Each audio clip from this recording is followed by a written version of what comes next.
Welcome. If you want to connect AirPods Pro to your iPhone 12 Pro, and first you have to go for the settings, then tap on the Bluetooth and turn it on. After that we have to open charging case of our AirPods.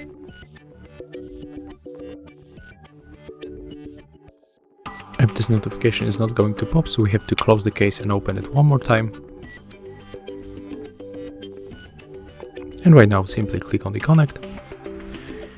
Right now we have to move our case and click and hold this icon as on the preview.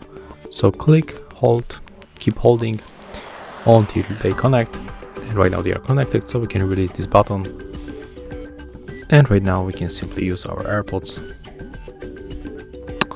As you can see, it's very simple. Thank you guys for watching. Leave thumbs ups, comments and subscribe to our channel. See ya!